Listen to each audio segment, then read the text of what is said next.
Gold here this morning is just slightly lower. It actually gapped lower over the weekend. I don't know if you guys saw that. We had a gap lower and then shot up and now coming back a little bit here. Silver's down. I'm looking at a 15-minute chart. Copper down, oil down. Part of the reasons here, I believe that there was some Chinese economic data over the weekend that the market did not love. So we'll be talking about that a little bit here. Commodities lower this morning. Oil, oil being kind of one of the bigger ones, copper as well.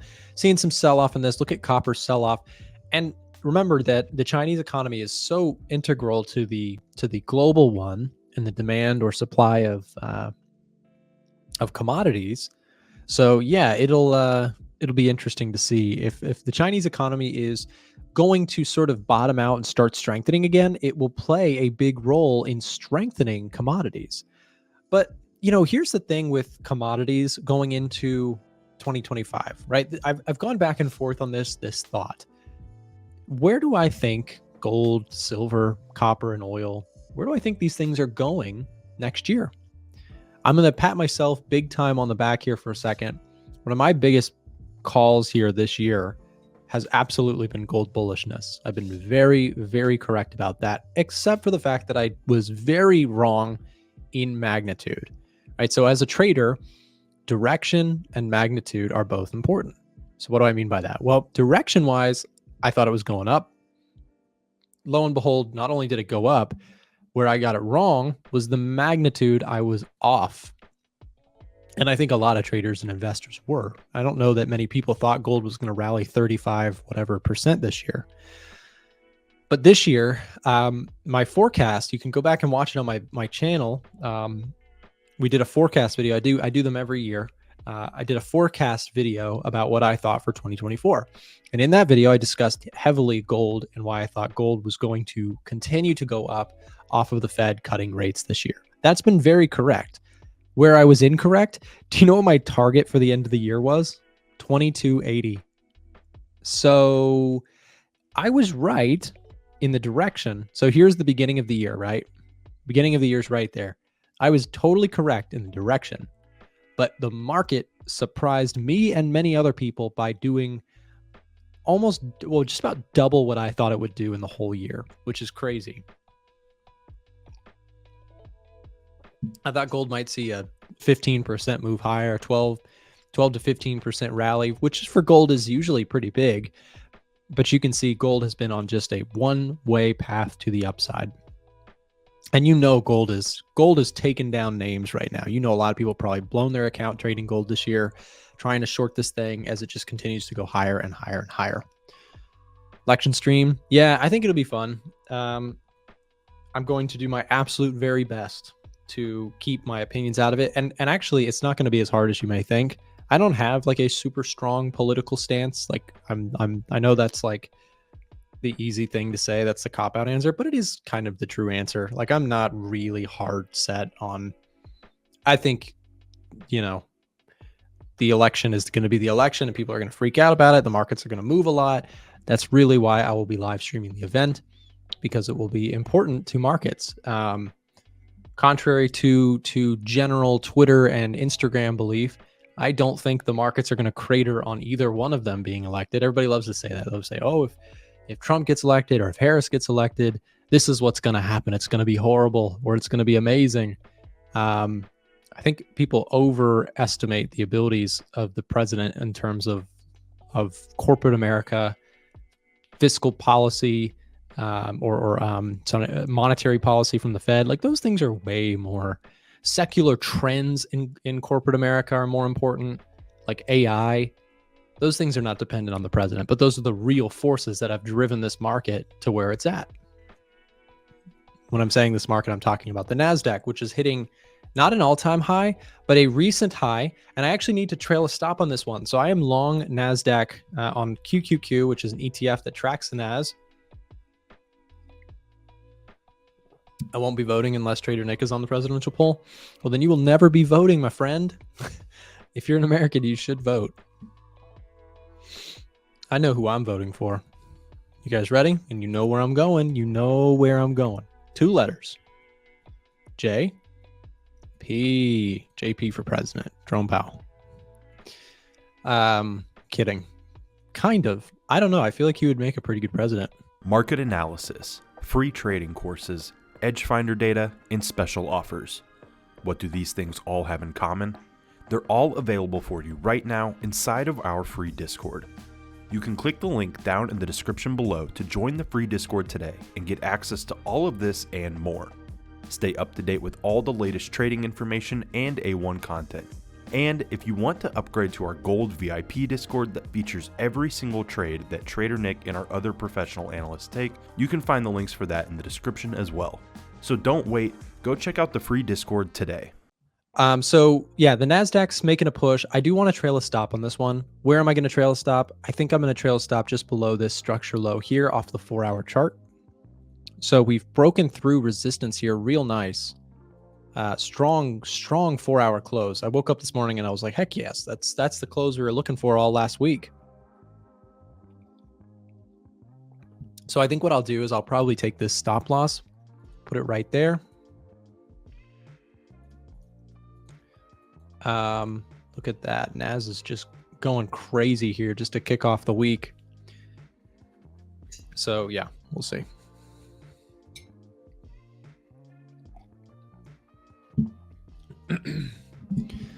So, if we take a look at the dollar here this morning too, let's take a look at this. Also, by the way, guys, we got 465 people. Sorry for the low energy. I actually had a really weirdly stressful weekend. I pretty much worked all weekend, which I do usually work like a piece of the weekend. I don't usually work the whole weekend, but we just have so much stuff in the works right now. So my energy levels are a little bit lower this morning. So I apologize for that.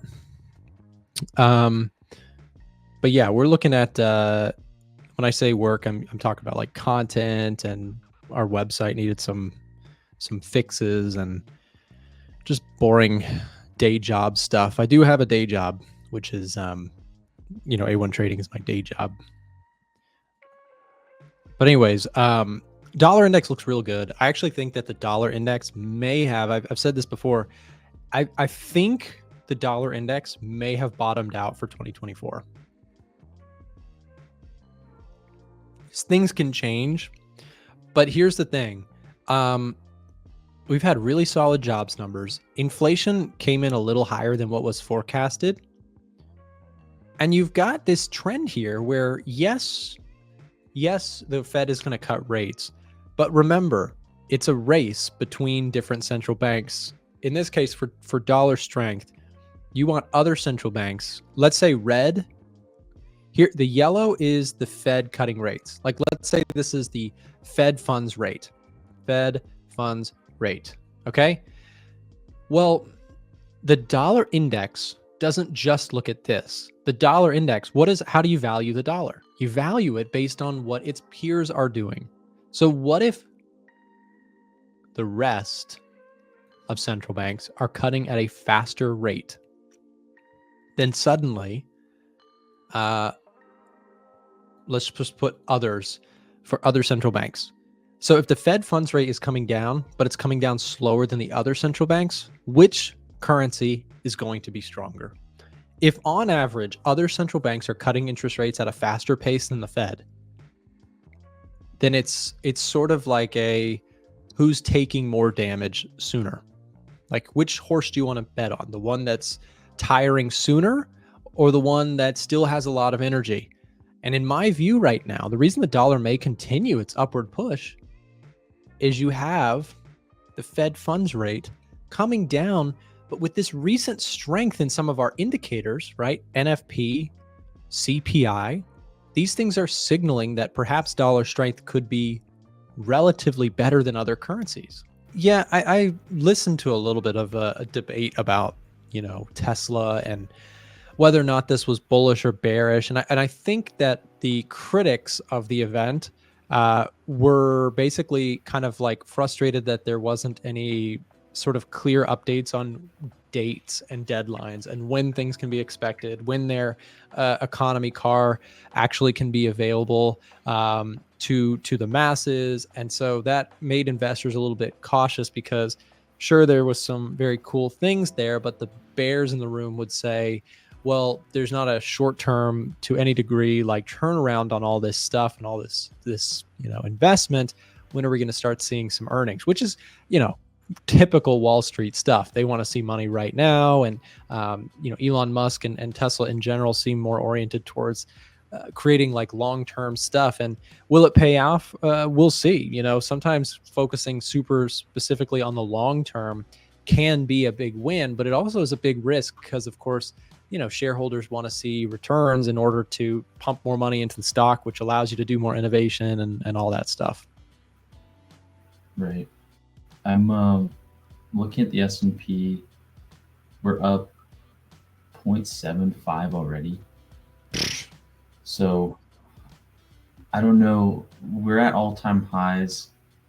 I still think upside is limited this week. We don't really have any news. I was doing a lot of bull put spreads, so I'm wondering now that we're at all-time highs, we have a good run up at the start of the day. Wondering if I may take a bear call spread at some point, see if I could call Play a the top other for side. the day, which it has been. I think that's harder than calling a bottom, at least in this market in the past couple weeks. But I think that how much further do you think we can run? I feel like the average move for the S&P in one day is like 40 to 60. So we've already gone in the futures. We're up 43. S&P is up 35 from the open, or SPX, because it's not counting the futures trade. But so we're up. Actually, it's only 18. So if we see a run up to like 50 or 5.8, 5.85 or something, I think we could probably look at a bear call spread. But I wouldn't want to take a bull put spread at this current level because this is literally the highs. So yeah, and it's been crazy, Frank. I've been watching NVIDIA a lot because I had I don't know if I told you this or not. I had covered calls on NVIDIA and I bought them back, which I bought them back for a loss, but it definitely was the right call because we're trading currently above the strike price, which was 136. So I did take a loss on those covered calls, but the NVIDIA position I'm in is doing okay. This thing has been such a beast. But I know you're also long Palantir, which oh my gosh, I'm jealous of that. You've got Palantir trading almost at $44 a share. This morning it hit 44.40, which is awesome. Are you doing anything with this position? Are you gonna trim it at all? Or are you just gonna let this run? I think I just want to invest in this. Yeah. Would actually add to it if I can get a pullback. I was saying, like, a couple months ago, it was hard to justify a $30 price target. Mm-hmm. That's kind of what I heard from different analysts. So I was kind of thinking 30 was the cap, but then they had their deal with Microsoft, the government contract deals, added to the S&P. Funds just have to buy the stock up. They don't really have a choice, so they can keep it in their right? in their accounts. S&P now, so it's almost a forced melt up. And at this point, that news is kind of old. I'm not sure how much further we're gonna go. I think this rally right now could be led by retail, which would be it's fine, but I think we have gone overextended in the short term. I think pullbacks are necessary, and if we're not pulling back, I don't really want to buy it. And I think 45 is a pretty harsh threshold. I don't think price should necessarily go above that. But I feel like the stock needs time, and I would hate to see it run up super fast and get away from all of us and only to come crashing down really hard. I would like to see this slowly grind higher over the years. But Well, right for now your we're seeing sake, Frank, I hope it just continues to rip hard here. And this was one I mentioned that I let get away from me. I was watching it for a while, Palantir, but I've got other things that are working quite well. The NVIDIA position, I've got a Google position as well, which is going well. So I'm not hating it, but that Palantir move, fantastic. Congrats on it. So let's talk something about this next couple weeks, Frank, too, because so a lot of people, I've been seeing this everywhere. As you just mentioned, this is what happens when things run hot for a little bit. A lot of analysts and people start getting really cautious. They say, oh, Palantir, price too high at 30. And then people say like, oh, NASDAQ too high here. I've heard a lot of people concerned about the election cycle and whether or not it will have some sort of big sway on the markets. I personally am not as afraid of that as I am this earnings season. I think that one thing we can point out about this market, Frank, is that we know it's priced pretty richly. You've got stock expectations for their earnings very, very high. You've got big expectations. The Fed is on our side, right? The Fed is cutting rates, and jobs data is coming in pretty good. So the economy and the Fed seem like optimistic things for the stock market. The one thing we have to watch closely is, are corporate earnings going to actually deliver on such high expectations? When you look at, NVIDIA, remember last time around, Frank, NVIDIA had earnings growth that was still remarkable. It was an earnings growth of 5%, which is still pretty good for earnings growth. And the stock sold off heavy on that, which to me showed me how much this market is demanding. And look at NVIDIA, which is, of course, the darling of the stock market. It's traded way up since then, and the earnings growth seems to have slowed. So I'm not bearish, and I'm not getting bearish here, but I do think, as you've discussed, like, get a little bit cautious when you're trading at these all-time highs, or for the NASDAQ, pretty close, the S&P clearly all-time highs. You gotta be a little bit cautious because these things are really strong companies. They're making a lot of money. But just like, Apple is a wonderful company and everybody knows that, you can still overvalue and over expect for these companies. It's like if everybody expects Alabama to win the football game, right? There's, for non-US people, Alabama's like, they've got like a long-term track record of being one of the better football teams in college football. If everybody expects them, that in the sports betting world, though. yeah, right. That's fair. Actually, they didn't win, or they did win, but it was closer than it should have been, right? They barely beat South Carolina. Okay. James is going to be pissed at you for saying that, Frank, so don't say that. Anyways, just kidding. Shout out James. Biggest Alabama fan I know. I went to Auburn, so, whatever. Anyways, let's... Georgia's playing Texas next weekend, so I think we have a high chance of getting killed by them. I think they're the best team so far. It's going to be a crazy one. So back to my question, though, Frank. So you've got NAS and S&P trading at these all-time highs going into the earnings season. Do you think that's a reason to just stay cautious and wait for pullbacks? Yeah, I mean, if you look back in time, and we've done this too, like in real time, every time it dips by any amount, you're going to be fine. Like, we're at all-time highs. If you had bought at any point before this today, you'd be fine. So I think, honestly, the bigger the dip, which I guess would be like 1% to 2% as like a scarier dip, I feel like you can just buy it unless, there's something that fundamentally breaks here. I think that you see a red day and you're more likely to be profitable in the next couple of days with green candles. So even right here, we had consolidation for several days, but at the end of the day, or at the end of several days, I guess, it's back up to all-time highs. I think we have a slow melt up, and earnings just has to be fine. Yep. I can see certain stocks falling pretty hard if they don't meet all the expectations, because the expectations are so high. But I think that any sort of dip these stocks have is kind of just another opportunity. So I'm not bearish I'm very cautious, but until something breaks, I'm not going to sit on the sidelines and miss out on all of these gains, because we can see this through the end of the year. And I think Yeah, and going it can on go on a buying lot on dips longer is than anyone expects. We know that from yeah. our time in the markets. The markets can just go crazy for a very, very long suspended amount of time. So, we'll see with earnings season if that is a catalyst for some downside. Perhaps if you get misses on key earnings reports like Microsoft and Apple and Google and NVDA and all those, if there's any misses there, then yeah, they might create some dips. But Frank and I are clearly like leaning more on the bullish side, with, again, most things kind of in favor of the stock market for now. Now, again, there's a caveat here.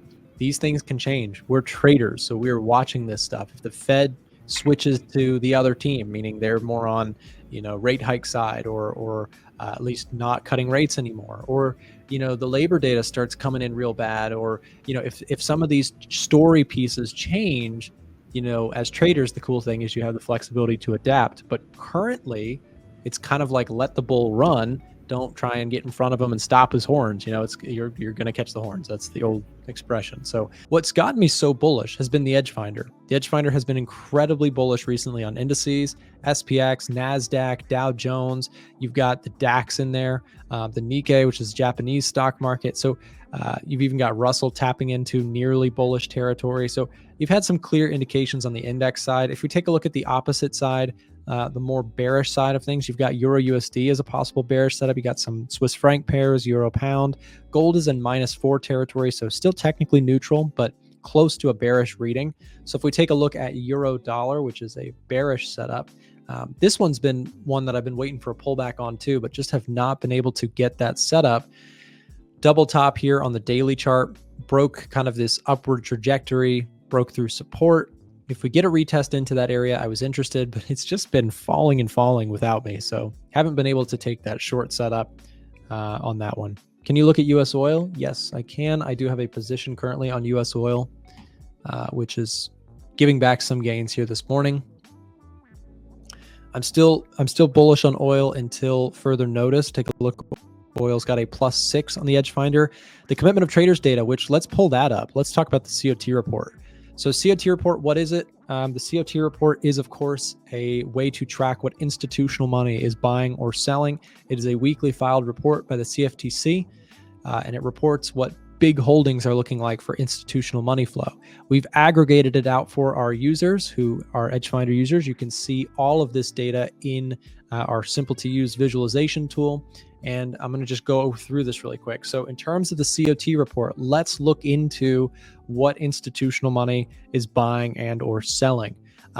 Take a look at COT net positioning. We've got the Canadian dollar, Swiss franc, treasuries, dollar, Bitcoin, SPX. These are the more bearish end of the spectrum in terms of institutional holdings. And if we flip that around and we take a look at the more bullish side, you've got the South African rand, gold, silver, Dow Jones, and oil. These are some of your most bullish on a holdings basis. So what are we looking at here? We're looking at the overall contracts, long versus short, held by institutional money, tracked from the CFTC. Okay, so when we look at the net holdings, this is what we're met with. Now, that's one side of it, but there's more to the COT report than just looking at the net holdings. The reason I say that is because this data right here is really only useful to you if you're holding positions for months and months and months, because this data is slowly changing. Like, these asset lists have stayed this way for months. They don't change that frequently, and they change very slowly. They climb up or down the ladder. Now, that climbing component, that's where the COT report gets interesting.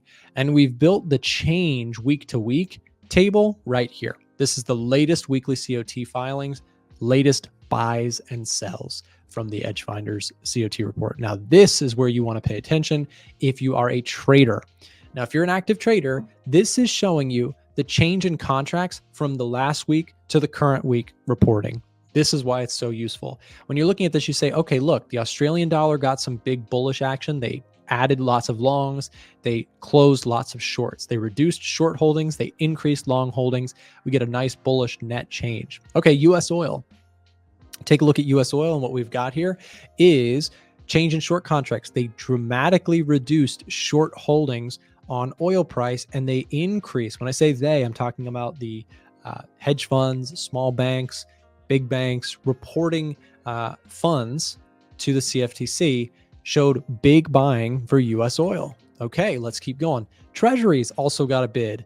We saw a big increase in longs and a massive decrease in shorts. So treasuries reduced shorts. That's pretty big.